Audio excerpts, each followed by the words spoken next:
Well, kia ora koutou, good morning, and sao shang hao. Can I say thank you to Fran for the opportunity to speak here at the 2024 Chinese Business Summit. And Fran, thank you for the work and the passion that you've had for building the relationship between our two great countries. And it's absolutely fantastic to be here today. Can I also just acknowledge Simon Bridges, the CEO of the Auckland Chamber, and say thank you, Simon, for making this all possible and for all that you do, both inside Parliament and outside Parliament, a great career in public service. Can I acknowledge His Excellency, Ambassador Wang Zhaolang, and thank you for what you do representing your country here in New Zealand. And to Minister of Trade, Todd McClay, who'll be speaking with you a bit later on, Mayor Brown, good to see you all here. Also delighted to see such a strong turnout from across New Zealand's business community at this China Business Summit. And the strength of New Zealand economy is directly related to the success of our exporters. And as every business leader here today will well appreciate, the trade relationship between New Zealand and China is one of the most important that we have. And today I'd like to speak to two areas of potential for the future of the New Zealand economy. And first, the critical role of our trade and our economic ties with China and the opportunities for growth and innovation in that relationship.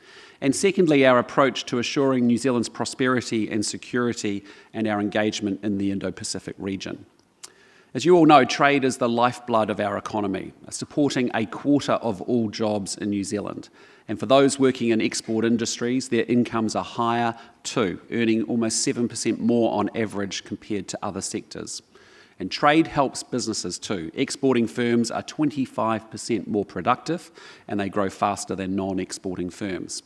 And so those are the numbers, but they serve to underscore what we all know to be true from our own experiences, which is that Kiwis are at our best when we back ourselves to compete on the world stage. And my government's number one priority is rebuilding our economy. And that means beating inflation, but importantly creating a platform for further growth. And my vision is to deliver a much more dynamic, more productive economy with higher incomes and a higher standard of living, creating more opportunity here at home and also abroad. But to create that opportunity at home, we need to be much more ambitious offshore. And we need New Zealand to become an export powerhouse. And that's why we've set a target of doubling the value of our exports over the next 10 years, hitting $190 billion in annual exports by 2034. And yes, we'll unleash our growth and trade-exposed industries at home, unshackling all those Kiwis building, growing, making and innovating new products for sale offshore. But we'll also redouble our efforts offshore, creating the conditions for all of those Kiwis hungry to compete on the world stage. And we will seek to expand our access to foreign markets by pursuing new trade agreements and maximising the effectiveness of our existing trade networks. And we will relentlessly pursue the resolution of non-tariff barriers to trade that actually restrict access to overseas markets. And we will also celebrate and enhance New Zealand's reputation as a great place to do business, attracting the investment, the talent, the expertise required to supercharge our own growth story in the coming years. Now, the success of our trade relationship with China in recent years is to be celebrated. Two-way trade hit $38 billion last year, more than 4 times the total in 2008 when the New Zealand-China Free Trade Agreement came into force. And we are confident trade with China will continue to grow, supporting our strategy to double exports in the next decade. And thanks to our robust free trade agreement, many of our exporters are now offered tariff-free access and a price premium over other markets. And China's burgeoning middle class, with its hundreds of millions of discerning consumers, are in demand of exactly the quality products, brands and experiences that New Zealand has to offer. And of course, agriculture, particularly dairy, meat and wood, still dominates our export offering to the Chinese market. But as everyone in this room knows, China's dynamism means it doesn't stand still, and neither do our exporters. We have some great companies operating in China, and it's incredible to see the opportunities that they are realising today from staying nimble and competing hard to sell high-quality products into what is an incredibly competitive market. Take our pet food industry, which has blossomed in recent years and is now worth almost $100 million in China, driven by exporters climbing the value chain in the Chinese market, not just focusing on growing volume. Or the big potential in China's video gaming sector, which is a global powerhouse. And there's real interest and excitement from Chinese consumers in the new ideas pouring out of our own local gaming sector. And yes, China's economy faces some headwinds, but the untapped potential across the country is still extraordinary. And we know that Kiwi companies are competing incredibly hard in Beijing and Shanghai and Guangzhou, But I just would say to you, China's scale and breadth shouldn't be underestimated. There is rapid development, and with it, opportunities for New Zealand businesses beyond the big three cities. As purchasing power grows in Tier 2 and Tier 3 cities, as the wants and needs of China's population continues to evolve, we expect to see an increase in demand for high-quality food and health-focused products, sectors where New Zealand excels. And let's not forget that an extraordinary 42% of all global e-commerce occurs in China. So I'm confident our export industries will capitalise on those opportunities with the same energy and the same dynamism that we have shown in the Chinese market so far. But of course, like every other country, we have a responsibility to ensure our economy is resilient and it's adaptable by developing a wide range of opportunities for trade and investment offshore. And that is the basis for what we call our China and approach. Yes, our trade and economic relationship with China remains central to our prosperity, and the government will continue to grow that relationship. And, not or, not but, and we will also develop new partnerships offshore, building resilience and diversifying opportunity for New Zealand businesses. It's not about closing one door to open another, but actually opening every door possible, hustling to create the conditions for growth on the world stage that every company, Kiwi company deserves. And right now, opening doors, building new relationships and re-engaging with old friends is critical. It's clear the global outlook is increasingly challenging and unpredictable. The economic and security environment has become more complex, significantly more complex. And we face a global economy that is sort of limping, not sprinting, as it continues to recover from the impacts of the COVID pandemic. And enthusiasm for trade liberalisation is waning, with a trend away from openness and globalisation that drove economic success since the 1990s. And in today's world, security and economics are increasingly intertwined. You can't have economic growth without security. Russia's illegal invasion of Ukraine, the Israel-Hamas conflict, and Houthi attacks on shipping in the Red Sea all demonstrate the impact of conflict on supply chains, on inflation, and on economic stability. And New Zealand is not isolated from the consequence of these events and trends. We can't just choose to opt out from the strategic issues that the world and our region face. We need to navigate this new reality, guided by our interests and informed by our values. And it's why my government is ambitious about being much more active in the Indo-Pacific region. Yes, because that's where our major trading partners are, but also because the security, the stability and the prosperity of the Indo-Pacific region is absolutely essential to New Zealand's future. It's in our national interests. So New Zealand can't stand and be a bystander. We need to be active and we need to be engaged in world affairs. How we engage internationally and how we take our message to the world is absolutely critical to both our security and our prosperity. And that is why this government is bringing more urgency, more energy, and a sharper focus on our foreign policy. China has, of course, been a feature of my government's early international engagements, as befits its significance to our country. In March this year, I was very pleased to spend time with China's Foreign Minister, Wang Yi, as he visited New Zealand, hosted by Winston Peters. And in April, the Minister for Trade, Todd McClay, visited China as well. And I look forward to a steady flow of high-level visits between New Zealand and China continuing throughout this year. And as you know, it's a country I've visited many times, and I very much look forward to my first visit to China as Prime Minister too. Now, we have also already stepped up New Zealand's engagement with some of our partners in Southeast Asia and with India too. From Indonesia and Vietnam to the Philippines, the region represents some of the fastest growing economies in the world, and it presents compelling economic opportunities for New Zealand, especially given the long-standing and high-quality trade agreements already in place with this region. We want to work together to find solutions to strategic challenges.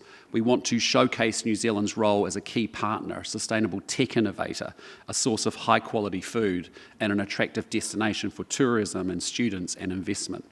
And whether that's India, an emergent strategic relationship for us, whether it's partners in Canberra, London and Washington, traditional partners with which we share values and history, or whether it's in the Pacific, where our enduring partnerships are underpinned by direct engagement. We want to elevate all the key relationships for New Zealand, not just for today and tomorrow, but to open doors and build connections that deliver for New Zealand in 10 and 20 years' time. And as we bring new energy to New Zealand's engagement in our region and in the world, we will continue to prioritise and invest in discussion, dialogue and exchange with China. Engagement provides a critical platform for diplomatic dialogue, one that allows us to identify new opportunities where we can cooperate together. And a platform which allows us to navigate areas of difference openly, consistently, and professionally. And those discussions are not always easy, but they are essential.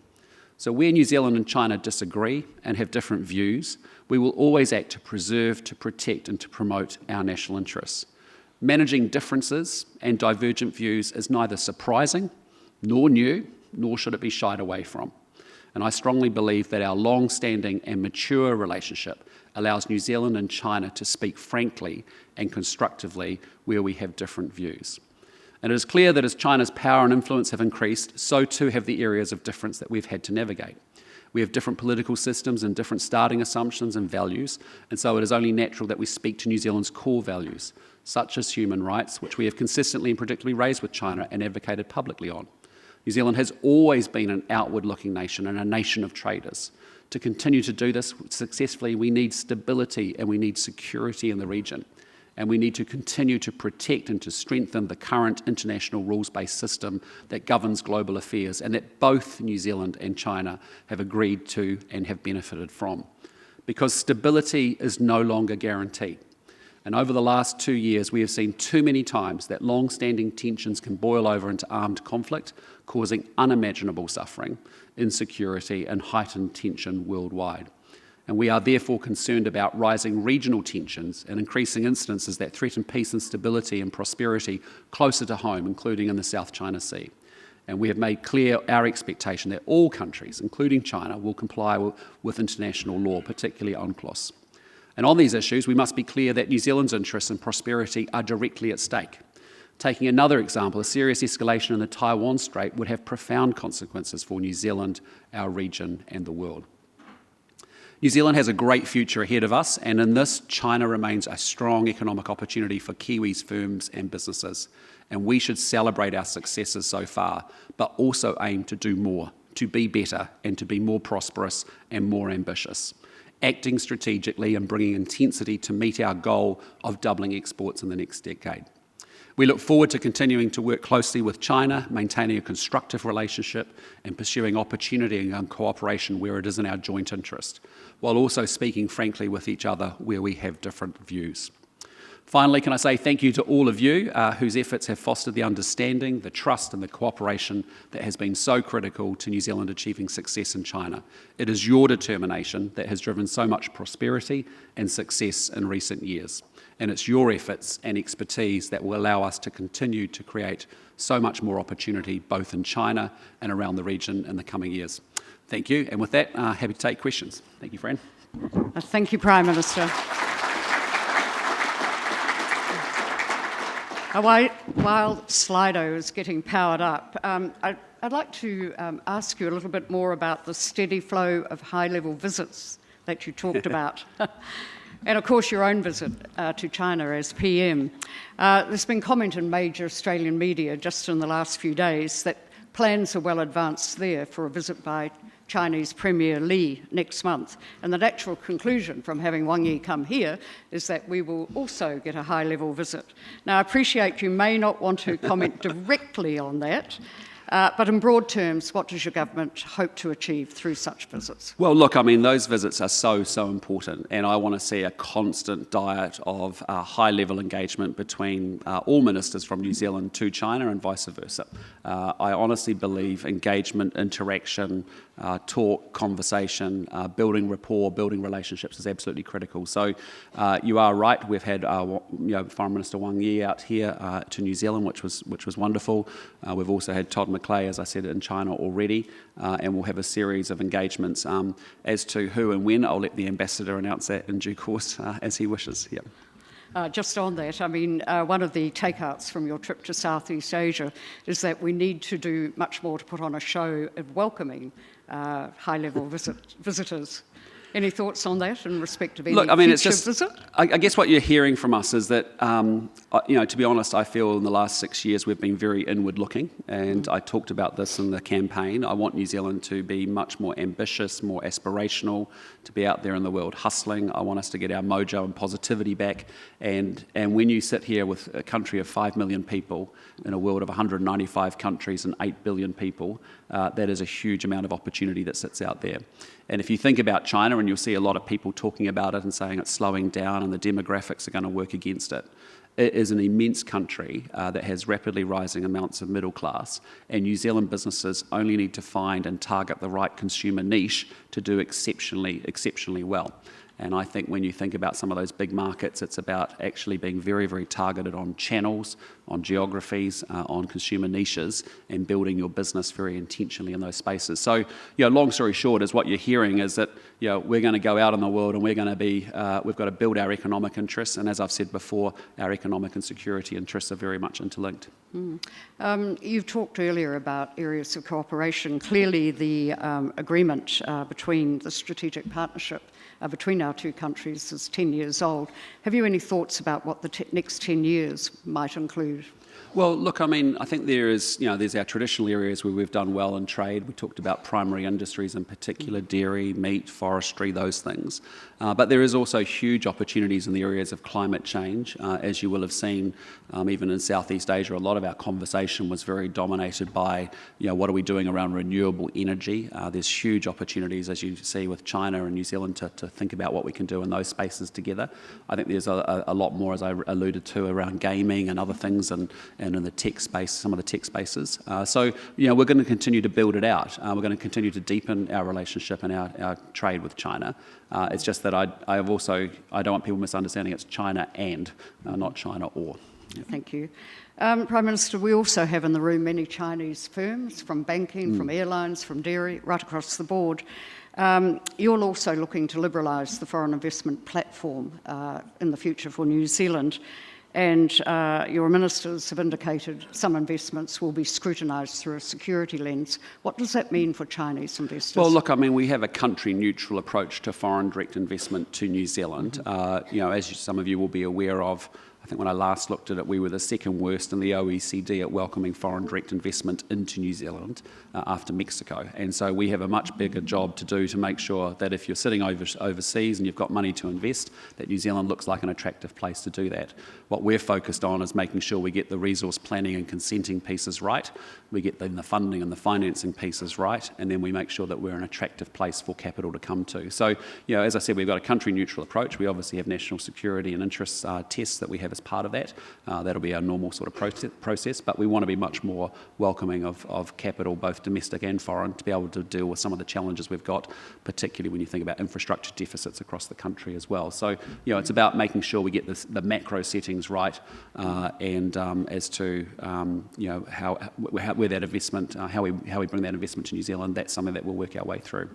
You mentioned infrastructure, and that was something also you mentioned on the election trail last year, welcoming Chinese capital into infrastructure investment, and obviously some of it the banks are. How do you see that playing out? Well, I mean, I think the reason why we have to, many other countries around the world use public-private partnerships. They use value capture. They use a whole bunch of different tools and funding and financing techniques that exist to be able to get infrastructure built. We've got a huge amount of infrastructure, but we fund it like we've been doing this in this country since 1975. And so we are very open to domestic pools of capital, but coming together and working in joint ventures to be able to pull infrastructure investment forward in New Zealand. And we're obviously very alert to the fact that there's sovereign wealth and there's also pension money sitting all around the world that needs to be invested as well. But again, I'm just saying, whether you're sitting in Beijing or whether you're sitting in DC or whether you're sitting in Singapore or Indonesia or anywhere where there's capital, or Scandinavia, the relative attractiveness of New Zealand is actually the broader macro setting is what I'm fixated on, because it's about how do you, irrespective of where the money's coming from, actually how do you make sure that it comes here and it doesn't end up in Thailand or somewhere else in the world, Indonesia, Australia for that matter. We want it to be able to come to New Zealand, and I just don't think we've had our investment settings right to attract that investment to New Zealand, irrespective of where it's coming from.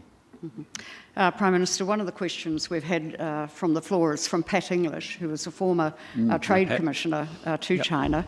And Pat asks, exports are the focus, but would also appreciate your view on the importance of imports, particularly as a contributor to economic growth. Yeah, look, I mean, I think there's no doubt post-COVID there's been a big desire around the world that everyone's focused on lowest cost inputs into their supply chains. And I think there's been a recognition and a realisation that when you go through an event like the pandemic in every country, that actually having some capacity to be able to have resilience and continuity in your supply chain often matters, even if it's not at the lowest cost. Actually, that's what I think some of our advanced manufacturing and manufacturing folk have been learning as well. So, we'll continue. Imports will continue to play a very important part. What I'm more focused on, frankly, I think that'll take care of itself, but what I'm much more focused on is how do we seriously get the ambition right. Now, I'd just say to you as business people in the room, as government, we'll set up the operating system and we'll do everything we can to create the conditions right, but then it's up to you to go out there and actually build some great businesses, exporting out into the world and having the confidence and ambition to go do it. My job is to make sure we get the settings right, and then you need to step up onto that stage and go make that happen for yourselves. And that's what I'm really hoping, that we can unleash that entrepreneurship where actually people in this room want to do business in China and more business in China and find more consumer niches and expand to more of the geography and more of the distribution channels, but equally do that in all countries that we want to trade with around the world as well. We have a question here about actually putting it to you. How do you share your thoughts on addressing failing China literacy in New Zealand, particularly as the relationship is taking more skill to navigate? Sorry, what's the nature of the question? Can you share your thoughts on addressing falling China literacy in New Zealand, particularly given the circumstances that we need more skill to navigate the relationship? Well, I think it's just an evolving world that we're in. I mean, the world has become increasingly volatile, uncertain, complex, and ambiguous, and we actually need to acknowledge that and then adjust and find our way to deal with that, as we always have. That's the story of history. You know, the circumstances and context keeps changing and evolving, and against that, we need to be able to continue to build our case. As I said before, I think there are huge opportunities still for us to deepen the relationship with China, particularly around trade, particularly around climate change, particularly around the people-to-people flows and connections that we have. As I've said also, we also have a set of values. We'll stand up for those. We will stand up for those all around the world and in our relationships with many countries. So I feel very positive, optimistic about a very constructive relationship continuing to deepen with China. But equally, I'm also very, very clear-eyed about the fact that we have security and economic interest. Those two things are very linked, and we will continue to act in New Zealand's national interest. A couple of rather linked questions here. One is, given Tourism NZ's promoting off-peak season tourism in New Zealand, are we planning to offer any short-term visa waivers for Chinese tourists this or next year? And another question is, why not make it visa-free altogether? Yeah, I have to be honest, having been in power 174 days, it hasn't been the immediate priority of me or my government, as you could well understand. We've had a few other more pressing issues like how do we deal with $100 billion worth of debt and a few other things that we've been left. So, that has been the focus, actually, frankly, in the first 100 days and in this current quarter. I know Matt Ducey will continue to look at that. But, Chinese tourism, critical to New Zealand, was a very critical part pre-pandemic. Having been part of that sector, we were incredibly proud of that journey that we went on over that 10-year period. And again, those people-to-people connections through tourism actually ultimately lead to the flows of capital and trade and information and the deepening of that relationship between China and New Zealand as well. Yeah. Just addressing one of the elephants in the room, AUKUS. Clearly, Kirk Campbell has indicated AUKUS will play a deterrence role in any future Taiwan cross-strait conflict. And we know there is developing opposition within New Zealand to New Zealand progressing that way. Can you just walk us through where you sit on this issue? Yeah, look, I mean, countries will have their own views on AUKUS. For us, we think it's a positive development to give stability and security in the broader Indo-Pacific region. Our position is no different from the previous government, which was saying we're open to exploring New Zealand's involvement in what's called Pillar 2. That pillar has been undefined largely, as to what it actually is or isn't, and that still needs to be discussed in quite a lot of detail. So I think it's some time away, but our officials will be starting the process of understanding and trying to explore, is there an opportunity or is there an opportunity, or is there not an opportunity for New Zealand to be involved in some way or another. But, this Pillar 2 AUKUS has been quite undefined, I'd say to you, but there's a lot of conversation still to happen. That is, and again, it's the point I was trying to make, is that, you cannot have, if you don't have a peaceful, stable, secure Indo-Pacific region, you don't have the platform or the foundation in place to then be able to drive into economic growth and prosperity. Equally, if you don't have economic prosperity, you create instability in countries, and that leads to security issues as well. So that's why I keep saying security and economics in today's world are very, very much interdependent. And that's what I believe very strongly. As Prime Minister of New Zealand, I'll act in New Zealand's national interests, and that comprises both security and economic bits to it. One of the questions which has actually dropped off Slido is kind of analogous in a way, and it says because of the deepening relationship between New Zealand and the United States, are there areas of business or technology that will be off the table between New Zealand and China? Look, no, that hasn't been a conversation at all. Again, I would just say to you, I've seen some of the commentary around the fact that we have an independent foreign policy. But so do 195 other countries. And so the way that I think some commentators I've seen characterise our shift in our foreign policy reset, what it is changing is that we are saying very strongly we are very committed to the Indo-Pacific region. We are going to act in New Zealand's national interests. They have security and economic components to them. They are increasingly interdependent, and I think that's entirely appropriate. So, I think from my point of view, I think some of that commentary has been pretty unhelpful and inaccurate. Thank you. Team, if I could just ask you to bring back the question from Paul Morgan, but while we move along, has the government got plans to improve student exchanges between China and New Zealand? Yeah, I mean, we still have, I think that's an opportunity again in the people-to-people space where I think there is, it helps build understanding between the two countries significantly. We still haven't quite bounced back with our level of international students pre-COVID that I've observed in Australia or Canada even. So there's more work for us to do in terms of making sure we get our international students back from China and from India and frankly from in Thailand and from other places as well. And equally, anything that drives those people-to-people connections, we're very, very positive about. Mm-hmm.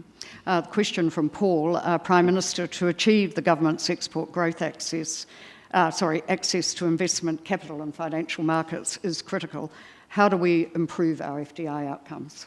Yeah, so again, I think it is a little bit of what I was saying. If you're sitting on a big pension fund or sovereign wealth fund somewhere in the world and you're looking at 195 countries and where you're going to put that capital to look for that consistent year in, year in return, New Zealand hasn't always been the most easiest or attractive place to send capital to.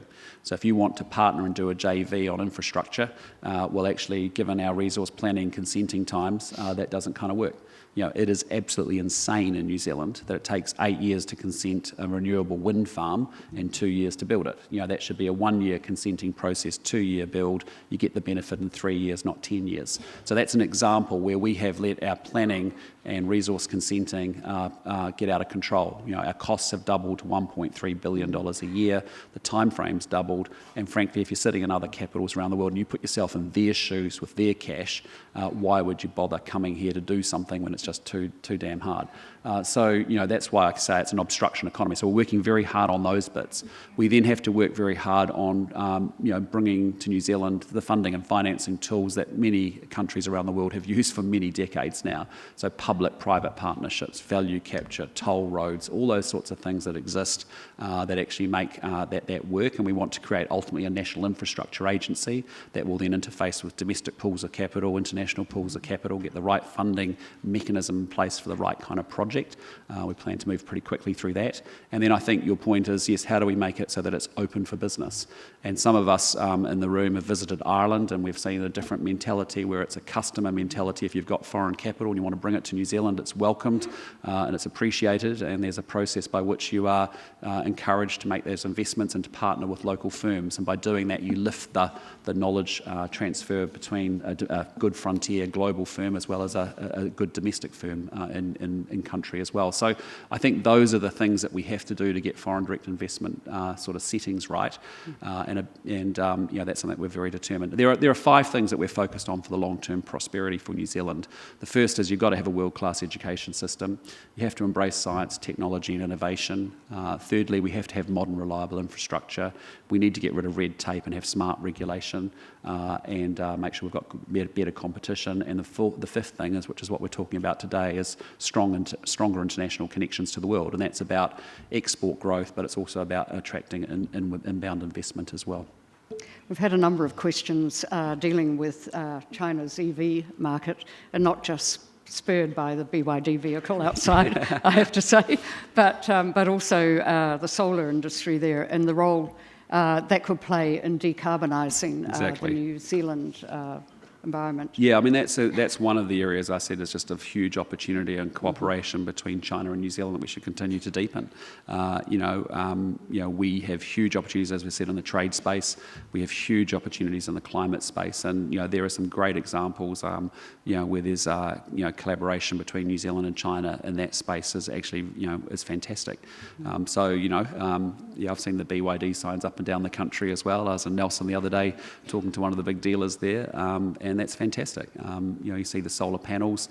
We need to, that's in our common interest where we have huge overlap and huge alignment, and so let's continue to work really hard in that space.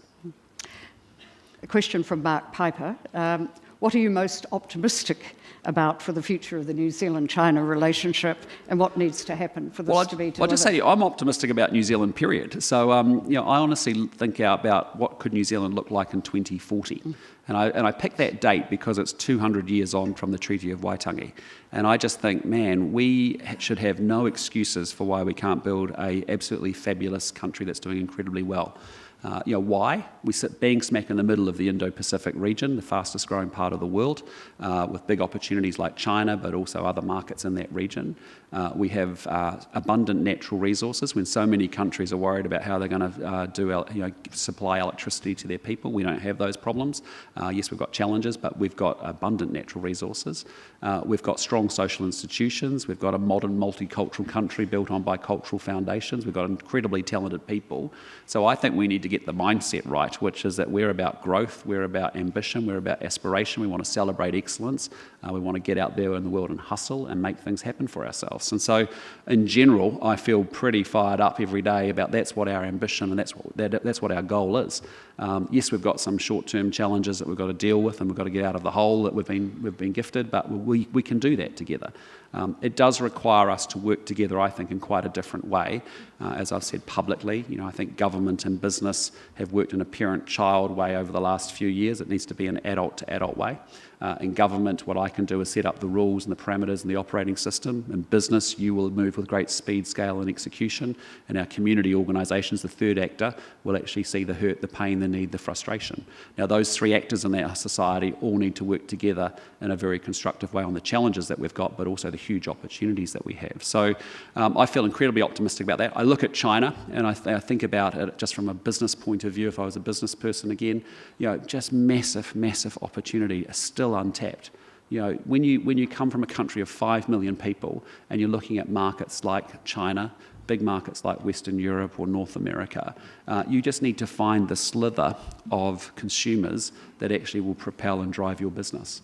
And I remember I always felt, even at New Zealand, was that if I could find those right consumers, even in recessionary times, you could largely be recession-proof. There is tens of millions of Chinese consumers that will be largely unaffected by macro global trends, either in domestic China or globally. So let's find those consumers and actually sell them New Zealand products and services and build our businesses off the back of that. So, I just think it's a pretty exciting world out there. I think if you're a business person, I just encourage you, orientate your business to a growth mindset, and let's go out there and make it happen, because I can tell you, having met many of the world leaders in the region, having seen some of the consumers and met with them when I visited those countries, there is huge appetite for New Zealand products and services. We've just got to show up, and we've got to show up and be excellent and world-class New Zealand and make that offer to China, but also to the world and to those consumers. So, pretty excited all around. Just time for one more final question, because I'm conscious the Prime Minister has to get on a plane and get to Wellington for Cabinet. Yes. I've just got to quickly put this question. You've said New Zealand can't be a bystander. We need to be active and engaged in world affairs and taking our message to the world. One of those has been a strong advocate for trade liberalisation. Yes. In the last week, we've seen Joe Biden put more tariffs on China. The IMF and the WTO have both commented on that, and negatively. I think the IMF said it will fragment the global economy, and also US would be better served by having open trade policies. What is your message to both of these elephants? Yeah, well, I mean, we are always going to be, free traders, right? We sit in a country of 5 million people. We don't get rich selling stuff to each other. As a small country, we have to go out there and do business with the 8 billion people in the world. That's exactly what we're doing. That's why, as I said, a quarter of our business, a quarter of our jobs are actually tied into trade. We are a country that believes in the international rule of law. We believe in the freedom of navigation. We believe in sovereign states.